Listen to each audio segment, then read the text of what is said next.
할렐루야.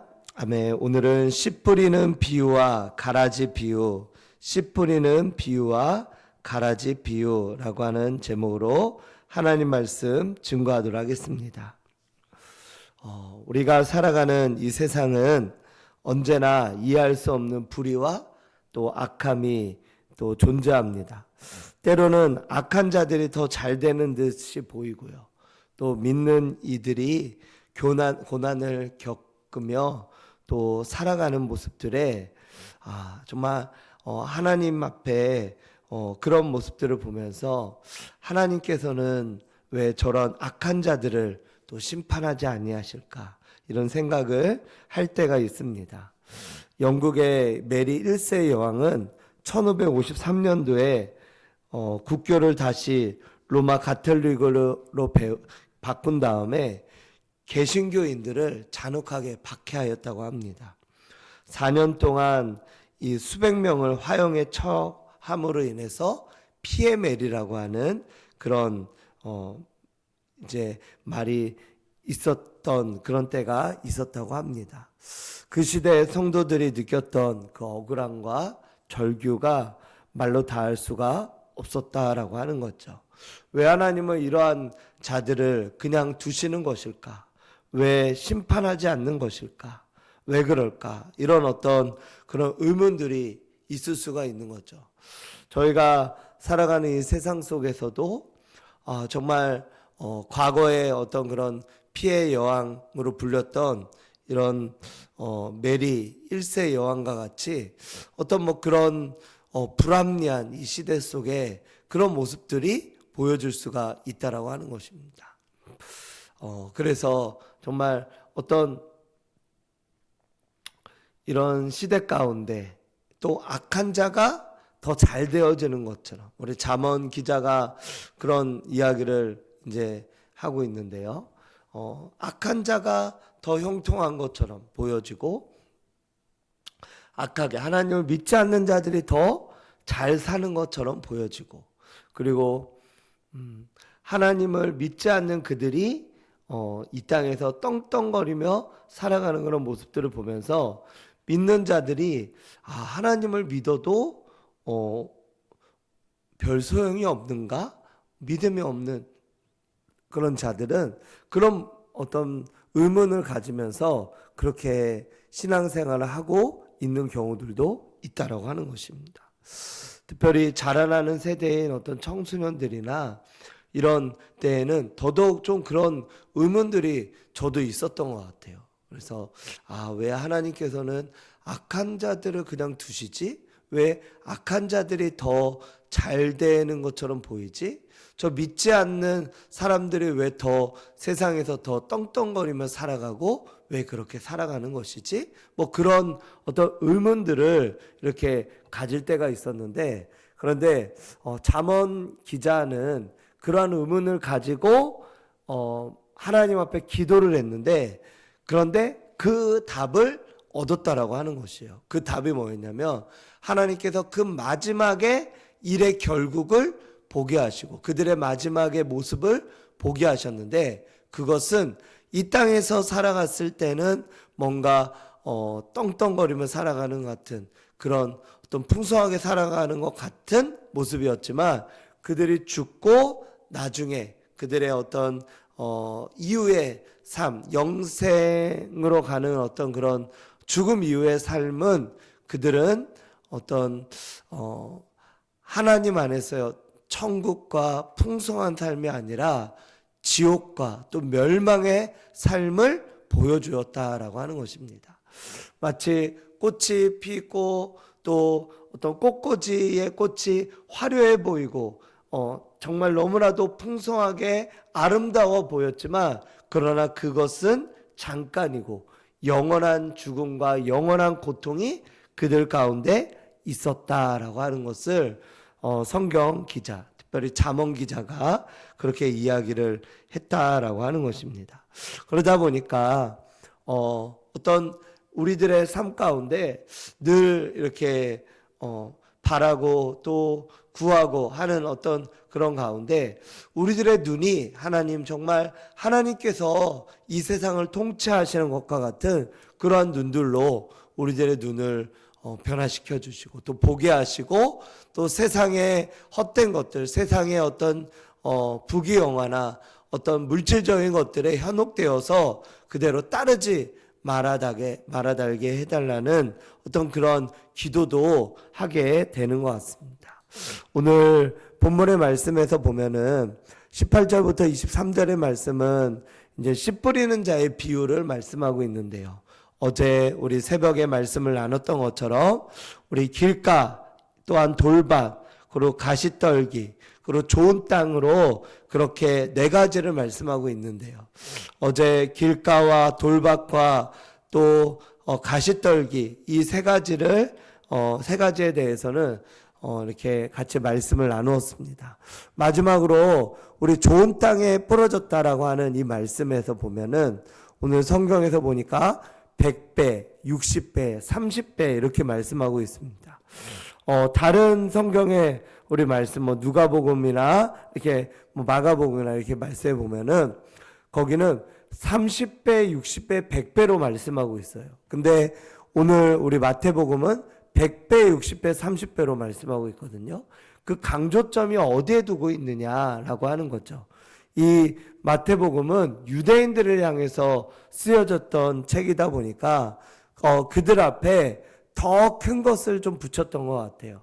100배 이렇게 해서 100배의 더 어떤 힘을 이렇게 싣고 나아갔다라고 하는 것입니다. 좋은 땅이라고 하는 이 땅은 그 땅이 100배의 결실을 맺는 땅이었다라고 하는 거죠. 이 100배라고 하는 것은 아브라함의 아들이었던 이삭이 그 해에 블레셋 땅에서 농사를 지었는데 100배의 수확을 얻었다고 성경이 말씀하고 있습니다. 어떻게 해서 이삭이 100배의 수확을 얻을 수 있었을까? 그것은 전적인 하나님의 도우심이었습니다. 이삭은 원래는 목축업, 어떤 그런 유목민이었는데 그런데 그 땅에 가서는 그 목축을 할 수가 없어서 농사를 지었거든요. 근데 첫 해에 100배를 얻은 거예요.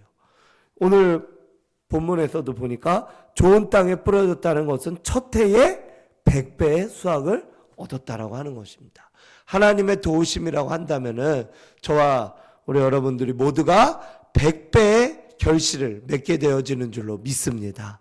하나님은 저와 여러분들을 100배의 열매를 맺게 하시고 또 때로는 10,000배까지도 얻게 하실 수 있는 능력의 하나님이신 줄로 믿으시기 바랍니다.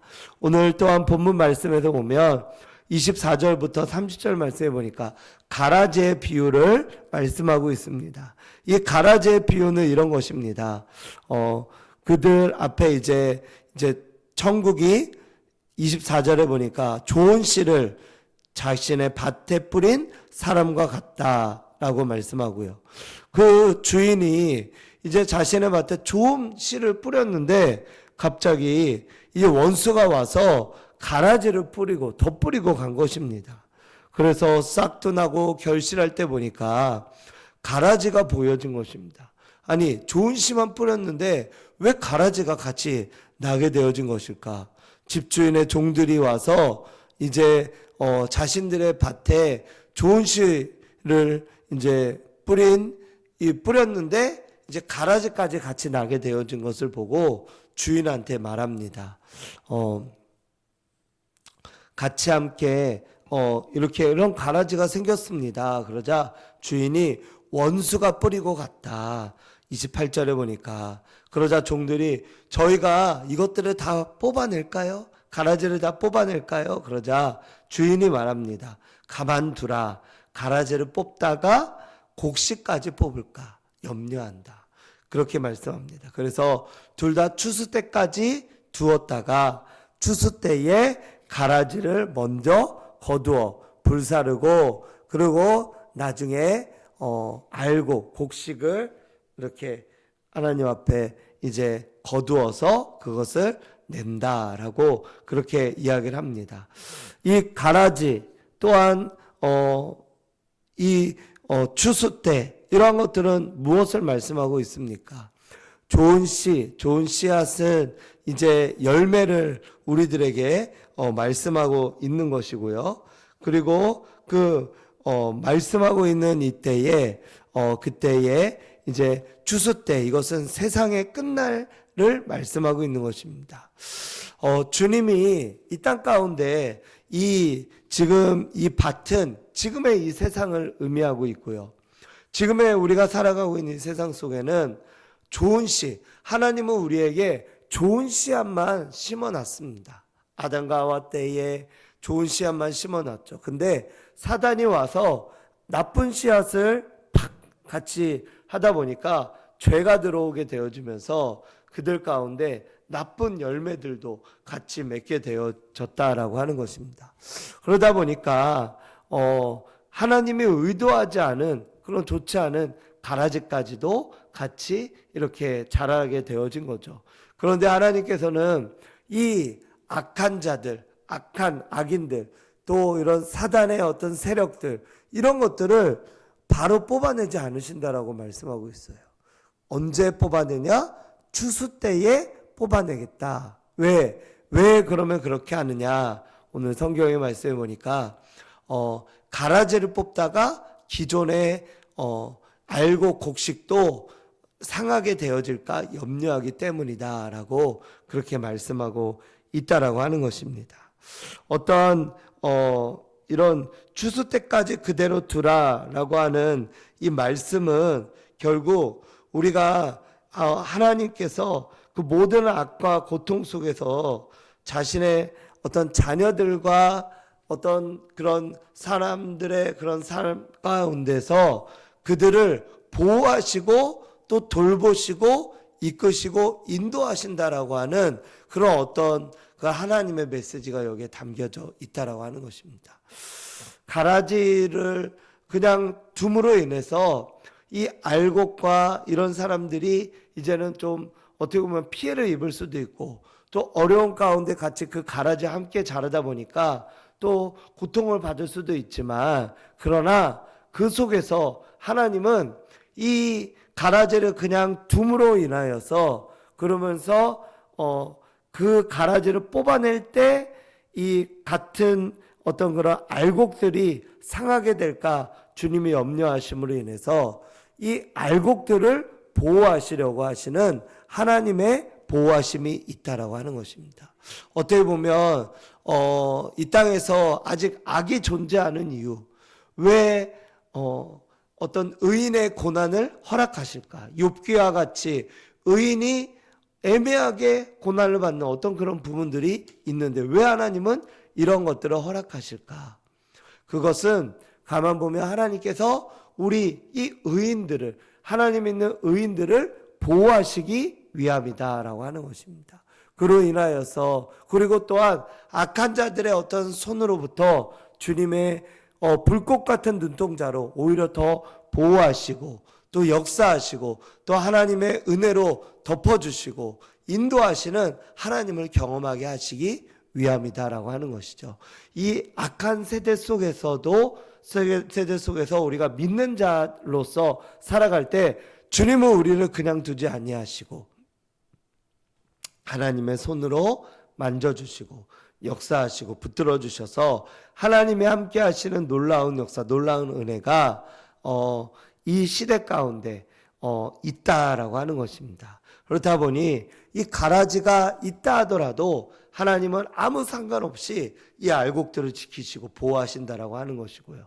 우리 알곡으로서, 의인으로서 어떤 의인과 악인이라고 말한다면, 알곡을 의인이라고 말하고 가라지를 악인이라고 말한다면, 하나님은 이 의인들을 악인들로부터 보호하시고 붙드시고 함께 하시는 그런 은혜를 베푸신다라고 하는 것입니다. 이 시대 속에 하나님의 은혜가 저와 여러분들 가운데 가득 임하고요. 그 은혜가, 내 은혜가 내게 족하다, 우리 사도 바울에게 그렇게 이야기했던 것처럼 저와 여러분들은 온전히 어떤 악인들이 있고 사단이 우리들을 이렇게 또 우리들을 힘들게 하는 어떤 그런 상황 속에 있다 하더라도 내 은혜가 내게 족하다 말씀한 것처럼 그러한 것들이 아무 소용없이 그래도 하나님의 은혜 속에, 하나님의 말씀 속에 하나님께서 함께 하시는 그런 모습 가운데 저희가 나아갈 수 있고 보호받으며 나아갈 수 있는 줄로 믿습니다. 어떠한 그런 악인, 그리고 또한 또 한 가지 더 생각한다면 이 가라지를 그냥 두는 것은 왜 또 그럴까? 그것은 이 악인이라 할지라도 주님은 지난 우리 주일날에 말씀을 나눴던 것처럼 악인이라 할지라도 하나님은 그 악인이 돌이켜서 회개하기를 원하신다라고 하는 겁니다. 악인이 죽는 것을 원하지 않는다라고 하는 것입니다. 악인이라 할지라도 주님은 그들이 하나님께 돌아와서 하나님을 예배하고 하나님께 나오는 하나님의 자녀들이 되기를 원하신다라고 하는 겁니다. 왜냐하면 모두가 다 하나님의 형상의 자녀들이기 때문에 그렇죠. 그렇다 보니까 이 가라지를 그냥 두는 것은 어떻게 보면 의인들에게 있어서는 이 악인들의 횡포와 악인들의 어떤 그런 것으로 인하여서 힘들고 어려움이 되어줄 수 있지만, 그러나 하나님의 완벽하신 돌보심으로 말미암아 의인들은 하나님을 더 경험할 수 있는 은혜를 누리게 되어지고, 또 악인들의 입장에서는 그들이 회개하고 하나님께로 돌아올 수 있는 은혜를 얻게 되어지는 줄로 믿습니다. 그렇게 어떻게 보면 저와 여러분들도 허물과 죄로 죽었던 악인이었지 않습니까? 이전에는 우리도 악인이었습니다. 그리고 우리가 죄인 되었을 때 우리를 위하여 죽으심으로 우리에 대한 자기의 사랑을 확증하셨다 말씀하신 것처럼 우리도 원래는 죄인이었다라고 하는 것이죠. 그런데 하나님께서 가라지와 같았던 저와 여러분들을 하나님의 은혜로 채워주셔서 저희가 하나님의 은혜 속에 이제는 가라지가 아니라 알곡이 되게 하시고 의인들이 되게 하셨다라고 하는 것입니다. 이것이 하나님의 은혜다라고 하는 것입니다. 지금도 가라지와 같은 여러 사람들이 있죠. 하나님은 그들을 오래 참음의 어떤 은혜로, 인내로 그들을 계속 돌보고 계시고요. 또 하나님의 어떤 그런 모습을 그들에게 보여주시고 믿는 자들을 통하여서 전도되어지고 또 돌아오게 하시고자 하시는 메시지를 보내심으로 말미암아 그들이 하나님을 만나고 하나님께로 나오는 그런 은혜가 있게 되어진 줄로 믿습니다. 하나님 앞에 가라지와 같았던 우리의 모습을 돌아보면서 지금 우리는 의인의 모습으로 나아가고 있지만, 그러나 가라지와 같았던 과거의 모습을 우리가 돌아보며 지금 이 시간 역사하시는 하나님의 은혜를 찬송하며 나아가야 될 줄로 믿습니다. 저희도 그래서 우리 주변에 가라지와 같이 아직 변화되지 못하고 또 그렇게 살아가고 있는 우리의 가족들, 또 우리의 자녀들, 또 우리의 어떤 이웃들, 또 우리의 친척들이 있습니다. 그들을 하나님께 올려드리면서 하나님, 저들도 나도 가라지와 같았던 자들이었지만 그러나 저들도 이제는 하나님의 은혜로 다시 속히 돌아오기 원합니다. 저들도 알곡이 되어지기 원합니다. 하나님 의인이 되어지기 원합니다. 하나님 앞에 돌아오며 하나님을 만나며 나아가는 그런 하나님의 사람들이 되어지길 원합니다. 하나님 붙들어 달라고, 주님 역사해 달라고, 주님 함께 해달라고, 우리 그러한 어떤 모습으로 그 가라지 되어진 우리의 주변의 이웃들, 우리 주변의 많은 사람들을 위해서 중보하며 나아갈 수 있는 저와 여러분들이 되시기를 주님의 이름으로 축복합니다. 그래서 주님이 다시 오시는 날까지 입술로 또 삶으로 또 복음을 전함으로 말미암아 잘하고 충성된 종아 잘했다, 의인으로서 살아갔던 저희들을 축복하고 또 그 가라지와 같았던 그들이 회복되고 돌아오는, 그래서 의인 99명이 아니라 죄인 한 사람이 하나님 앞에 회개하고 돌아올 때 천국에서 잔치가 일어나는 것처럼 주님은 지금도 그런 죄인이 의인이 되어져서 돌아오는 이와 같은 모습들, 이와 같은 하나님의 사람들, 이와 같은 이들이 돌아오기를 간절히 원하며 하나님께로 이렇게 나오게 되어진 줄로 믿습니다. 하나님 안에 더욱더 바라보며 나아가는 그런 하나님의 사람들 되어주시기를 주님의 이름으로 축원드립니다. 기도하겠습니다.